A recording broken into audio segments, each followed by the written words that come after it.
ಶ್ರೀವಾರಿ ಕನ್ನಡ ವ್ಯಾಕರಣಕ್ಕೆ ಸ್ವಾಗತ. 5ನೇ ತರಗತಿಯ ದ್ವಿತೀಯ ಭಾಷೆ ಕನ್ನಡ ತಿಳಿ ಕನ್ನಡದ ಧೀರ ಬಾಲಕ ನರೇಂದ್ರ ಒಂದು ಪಾಠವನ್ನು ಓದೋಣ. ಒಬ್ಬ ಬಾಲಕ ಕಣ್ಮುಚ್ಚಿ ಚಿಂತನೆ ಮಾಡುತ್ತಿದ್ದ. ಒಬ್ಬ ಬಾಲಕ ಕಣ್ಮುಚ್ಚಿ ಏನು ಮಾಡ್ತಾನೆ, ಥಿಂಕ್ ಯೋಚನೆ ಮಾಡ್ತಾ ಇರ್ತಾನೆ. A boy was thinking something. He closed his eyes. ಮೈ ಮೇಲೆ ಪರಿವಿರಲಿಲ್ಲ. ಅವನ ಒಂದು ಬಾಡಿ ಮೇಲೆ ಏನಾಗುತ್ತೆ, ಅವನಿಗೆ ಜ್ಞಾನನೇ ಇರಲಿಲ್ಲ. ಅವನ ಮೇಲೆ ಹಾವೊಂದು ಹರಿದು ಹೋಯಿತು. A snake crawled on him. ಒಂದು ಸ್ನೇಕ್ ಹರಿದು ಹೋಗುತ್ತೆ, ಹಾವು. ಅವನ ಗೆಳೆಯರು ನೋಡಿದರು. ಅದನ್ನು ಯಾರು ನೋಡ್ತಾರೆ? ಅವರ ಗೆಳೆಯರು ನೋಡ್ತಾರೆ. His friends watched. ಗಾಬರಿಯಾಗಿ ಓಡಿದರು. ಅವರ ಫ್ರೆಂಡ್ಸ್ ಏನಾಗುತ್ತೆ, ಗಾಬರಿಯಾಗ್ಬಿಟ್ಟು ಓಡೋಗ್ಬಿಡ್ತಾರೆ. He ran in panic. His friends. ತುಸು ಸಮಯದ ನಂತರ ಹುಡುಗರು ಓಡಿ ಬಂದರು. ಸ್ವಲ್ಪ ಟೈಮ್ ಆದಮೇಲೆ ಹುಡುಗರು ಓಡಿ ಬಂತಾರೆ. ಏನಾಗುತ್ತೆ, after some times the boys came running. ಅವನನ್ನು ಮುಟ್ಟಿ ಎಚ್ಚರಿಸಿದರು. ಏನು ಮಾಡ್ತಾರೆ, ಅವನ ಮುಟ್ಬಿಟ್ಟು ಅವರು ಹೇಳ್ತಾರೆ ಏನು ನಡೆದಿದೆ ಅಂತ. ಹಾವು ಹರಿದಾಡಿದ ವಿಷಯ ತಿಳಿಸಿದರು. ಅವನ ಮೇಲೆ ಹಾವು ಹೋಗಿರೋದನ್ನು ಅವರು ತಿಳಿಸ್ತಾರೆ. ಓಕೆನಾ. ಹುಡುಗ ಭಯಪಡಲಿಲ್ಲ. The boy was not afraid. ಅವನು ಭಯಪಡಲಿಲ್ಲ. ಪ್ರಾಣಿಗಳ ತಂಟೆಗೆ ಹೋಗದಿದ್ದರೆ ಅವು ನಮ್ಮನ್ನು ಏನು ಮಾಡುವುದಿಲ್ಲ ಎಂದನು. ಅವನು ಹೇಳ್ತಾನೆ, ನಾವು ಪ್ರಾಣಿಗಳಿಗೆ ಏನು ಮಾಡಿಲ್ಲ ಅಂದರೆ ಅವು ಸಹ ನಮ್ಮನ್ನು ಏನು ಮಾಡಲ್ಲ ಅಂತ ಹೇಳ್ತಾನೆ. If you are not harm to the animals, they will also not harm for us. ಈ ಹುಡುಗನ ಮನೆಯ ಬಳಿ ಒಂದು ದೊಡ್ಡ ತೋಟವಿದೆ. ಇದು ಒಂದು ಸ್ಟೋರಿ ಹೇಳ್ತಾ ಇದೆ. ಹುಡುಗನ ಮನೆಯ ಬಳಿ ಒಂದು ದೊಡ್ಡ ತೋಟವಿತ್ತು. There was a big garden near this boy house. ಯಾರು? ಸ್ವಾಮಿ ವಿವೇಕಾನಂದನ ಮನೆಯ ಹತ್ತಿರ. ಅಲ್ಲಿ ಮಾವಿನ ಮರವಿತ್ತು. There was a mango tree. ಅವನು ಮತ್ತು ಅವನ ಗೆಳೆಯರು ಆ ಮರವನ್ನು ಹತ್ತುತ್ತಿದ್ದರು. He and his friends were climbing that tree. ಕೊಂಬೆಯಿಂದ ಕೊಂಬೆಗೆ ಹಾರುತ್ತಾ ಕೂಗುತ್ತಾ ಆಟವಾಡುತ್ತಿದ್ದರು. They were jumping, they are shouting and they are playing. ಇದರಿಂದ ಮಾಲಿಗೆ ಬೇಸರವಾಯಿತು. From this the mali became mad. ಅವನು ಆ ಮರದಲ್ಲಿ ಭೂತ ಇದೆ. ಅದಕ್ಕೋಸ್ಕರ ಅವನೇನೋ ಒಂದು ಸ್ಟೋರಿ ಮಾಡ್ತಾ ಇದ್ದಾನೆ. ಅವನು ಹೇಳ್ತಾನೆ, there is a ghost in the tree. ಆ ಮರದಲ್ಲಿ ಭೂತ ಇದೆ. ನೀವು ಈಗಲೇ ಜಾಗ ಬಿಟ್ಟು ಹೋಗಿ. ನೀವು ಇವಾಗಲೇ ಲೀವ್ ದಿಸ್ ಪ್ಲೇಸ್ ಇಮಿಡಿಯೇಟ್ಲಿ ಅಂತ ಹೇಳ್ತಾನೆ.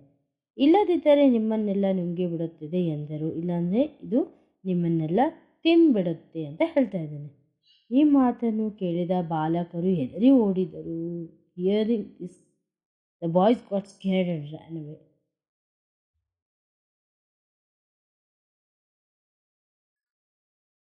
ಆ ಹುಡುಗ ಮಾತ್ರ ಅಲ್ಲಿಯೇ ಇದ್ದ. ಆದರೆ ಅದರಲ್ಲಿ ಒಬ್ಬ ಹುಡುಗ ಏನಿರ್ತಾನೆ ಅಲ್ಲೇ ಇರ್ತಾನೆ. Only this boy was there. ಯಾರು? ವಿವೇಕಾನಂದ. ಭಯದ ಬದಲು ಭೂತದ ಬಗ್ಗೆ ಕುತೂಹಲ ಮೂಡಿತು. ಅವನೇನು ಮಾಡ್ತಾನೆ, instead of fear he is curious about the ghost. ನಾನು ದೆವ್ವಗಳನ್ನು ನೋಡಬೇಕು ಅಂತ ಅವನು ಇದು ಮಾಡ್ತಾನೆ. ಕೊಂಬೆಯಿಂದ ಕೊಂಬೆಗೆ ಕೂಗಾಡುತ್ತಾ ಭೂತವನ್ನು ಎದುರಿಸಲು ಸಿದ್ಧನಾದನು. ಅವನೇನು ಮಾಡ್ತಾನೆ, ಕೊಂಬೆಯಿಂದ ಕೊಂಬೆಗೆ ಜಂಪ್ ಮಾಡ್ತಾ ಏನು ಮಾಡ್ತಾನೆ, ಭೂತವನ್ನು ಹುಡ್ಕೋಕ್ಕೆ ಸ್ಟಾರ್ಟ್ ಮಾಡ್ತಾನೆ. ಓಕೆನಾ. He prepare to face the ghost. ಭೂತ ಬರಲೇ ಇಲ್ಲ. The ghost never came. ಇದ್ರೆ ಅಲ್ವಾ ಬರೋದು, ಇಲ್ಲಾಂದರೆ ಎಲ್ಲಿಂದ ಬರುತ್ತೆ ಅದು. ಕಾದು ಕಾದು ನಿರಾಶನಾದ. He was disappointed. He is waiting whole day and he got disappointed. ಇದು ಹುಡುಗರನ್ನು ಓಡಿಸಲು ಉಪಾಯ ಎಂದು ಅರಿತು. ಅವಾಗ ನಮ್ಗೆ ಗೊತ್ತಾಗುತ್ತೆ, ಇದು ಆ ಮಾಲಿ ಮಾಡಿರೋ ಒಂದು ಐಡಿಯಾ, ನಮ್ಮನ್ನೆಲ್ಲ ಓಡಿಸೋಕ್ಕೆ ಅಂತ. He realise that this was a idea of that mali. ಕೂಡಲೇ ಗೆಳೆಯರನ್ನು ಕರೆದನು. Immediately he calls his friends. ಇಂತಹ ಭೂತದ ಮಾತುಗಳನ್ನು ನಂಬಬಾರದೆಂದು ತಿಳಿ ಹೇಳಿದರು. ಅವನು ಹೇಳ್ತಾನೆ, should not believe this such a words. ಇವನಾರು ಗೊತ್ತೇ? ಅವನೇ Narendra. Do you know who this boy is? Is a Narendra. Swami ವಿವೇಕಾನಂದವನ್ನ ಒಂದು ಮೊದಲ ಸಣ್ಣವರಿದ್ದಾಗ ಹೆಸರು ನರೇಂದ್ರ ಅಂತ ಕರೀತಾ ಇದ್ರು. ಆಮೇಲೆ ಅವನಿಗೆ ಸ್ವಾಮಿ ವಿವೇಕಾನಂದ ಒಂದು ಹೆಸರು ಬಂತು. ಅದು ಯಾರು ಇಟ್ಟಿದ್ದ ಹೆಸರು?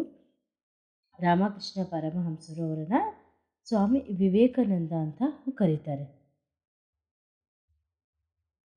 ಇವನು ದೊಡ್ಡವರಾದ ಮೇಲೆ ರಾಮಕೃಷ್ಣ ಪರಮಹಂಸರ ಶಿಷ್ಯರಾದರು. ಅವನು ದೊಡ್ಡದಾದ ಮೇಲೆ ಅಂತಾರೆ ರಾಮಕೃಷ್ಣ ಪರಮಹಂಸರ ಒಂದು ಶಿಷ್ಯ ಆಗ್ತಾನೆ. When he grew up he became a disciple of Ramakrishna Paramahamsa.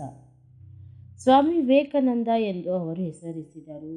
He name this Narendra to Swami Vivekananda. ಇವರೊಮ್ಮೆ ಅಮೇರಿಕಾಗೆ ಹೋಗಿದ್ದರು. ಯಾರು? ಸ್ವಾಮಿ ವಿವೇಕಾನಂದರು ಒಂದ್ಸತಿ ಅಮೇರಿಕಾಗೆ ಹೋಗ್ತಾರೆ. ಈ ಒನ್ಸ್ ವೆಂಟ್ ಟು ಅಮೇರಿಕಾ. ಅಲ್ಲಿ ಡಯರ್ಸನ್ ಎಂಬುವರ ಮನೆಯಲ್ಲಿ ಅತಿಥಿಯಾಗಿ ಉಳಿದುಕೊಂಡನು. ಅಲ್ಲಿ ಏನು ಮಾಡ್ತಾನೆ? ಒಬ್ಬರ ಮನೆಯಲ್ಲಿ ಗೆಸ್ಟ್ ಆಗಿ ಹೋಗ್ತಾನೆ. ಅವರ ಮನೆಯಲ್ಲಿ ಪುಸ್ತಕ ಓದುತ್ತಾ ಕುಳಿತಾಗ ಡಯರಸನ್ ಬಂದರು. ಅವರ ಮನೆಯಲ್ಲಿ ಪುಸ್ತಕ ಓದ್ತಾ ಕೂತ್ಕೊಂಡು is reading A book in his house. ಅವಾಗ ಯಾರು ಬರ್ತಾರೆ? ಅಲ್ಲಿ ಡಯರಸನ್ ಎಂಬ ವ್ಯಕ್ತಿ ಬರ್ತಾರೆ. ವಿವೇಕಾನಂದರು ಓದಿನ ಗುಂಗಿನಲ್ಲಿ ಇವರನ್ನು ಗಮನಿಸಲಿಲ್ಲ. ವಿವೇಕಾನಂದರು ಅವ್ರನ್ನ ನೋಡಿದ. ಹಿ ಡಿಡ್ಂಟ್ ನೋಟಿಸ್. ಮುಂದೆ ವಿವೇಕಾನಂದರು ಅವರೊಡನೆ ಮಾತನಾಡಲು ಆರಂಭಿಸಿದರು. ಆಮೇಲೆ ಏನು ಮಾಡ್ತಾರೆ? ವಿವೇಕಾನಂದರು ಅವ್ರ ಜೊತೆ ಮಾತಾಡೋಕ್ಕೆ ಸ್ಟಾರ್ಟ್ ಮಾಡ್ತಾರೆ. ಪುಸ್ತಕದ ನೂರಾರು ಸಾಲುಗಳನ್ನು ಅದರಂತೆ ಉದಾಹರಿಸುತ್ತಿದ್ದರು. ಆ ಟೆಕ್ಸ್ಟ್ ಬುಕ್ಕಲ್ಲಿ ಏನಿದೆ ಸೇಮ್ ಅದೇ ರೀತಿಯಾಗಿ ಅವರು ರಿಪೀಟ್ ಮಾಡ್ತಾ ಇರ್ತಾರೆ. He use to quote hundreds of lines from the book. ಇದನ್ನು ಕಂಡು ಡಯರ್ಸನ್ ಬೆರಗಾದರು. ಇದು ನೋಡ್ಬಿಟ್ಟು ಡಯರ್ಸನ್ಗೆ ತುಂಬ ಬೆರಗಾಗುತ್ತೆ. ಅಂದರೆ ಇದು ಹೇಗೆ ಸಾಧ್ಯ? ಹೌ ಇಸ್ ದಿಸ್ ಪಾಸಿಬಲ್ ಎಂದರೆ, ಇದೆಲ್ಲ ಓದುವಾಗಿನ ಏಕಾಗ್ರತೆಯಿಂದ ಸಾಧ್ಯ ಏನು ಹೇಳ್ತಾರೆ. ಇದೆಲ್ಲ ಯಾವಾಗ ಸಾಧ್ಯ ಅಂದರೆ ನೀವು ಒಂದು ಕಾನ್ಸಂಟ್ರೇಷನ್ ಮಾಡಿದ್ರೆ ಮಾತ್ರ ಸಾಧ್ಯ. ಆ ಸಮಯದಲ್ಲಿ ಉರಿಯುವ ಕೆಂಡವನ್ನು ನನ್ನ ಮೇಲೆ ಇಟ್ಟರೂ ಗೊತ್ತಾಗುವುದಿಲ್ಲ ಎಂದರು. ಏನಂತ? At the time even if a burning fire is placed on me I will not know he said. ಅವನು ಹೇಳ್ತಾನೆ, ನನಗೆ ಗೊತ್ತೇ ಆಗಲ್ಲ, ನೀವು ಉರಿಯುವ ಕೆಂಡವನ್ನು ನನ್ನ ಮೇಲೆ ಇಟ್ಟಿದ್ದು ಸಹ ನನಗೆ ಗೊತ್ತಾಗಲ್ಲ. ಭಾರತಕ್ಕೆ ಬಂದ ಮೇಲೆ ಅವರು ದೇಶದ ತುಂಬ ಸುತ್ತಿದರು. After coming to India he travelled all over the country. ಜನರ ಕಷ್ಟ ಅರಿತರು. He understood the problems of this peoples. ಏಳಿ ಎದ್ದೇಳಿ, get up, wake up, don't stop until the goal is reached. ಗುರಿ ಮುಟ್ಟುವವರೆಗೂ ನಿಲ್ಲದಿರಿ. ಶಕ್ತಿಯೇ ಜೀವನ, ಸ್ಟ್ರೆಂತ್ ಇಸ್ ದ ಲೈಫ್, ದೌರ್ಬಲ್ಯವೇ ಮರಣ, ವೀಕ್ನೆಸ್ ಇಸ್ ದ ಡೆತ್ ಎಂದು ಕರೆ ನೀಡಿದರು.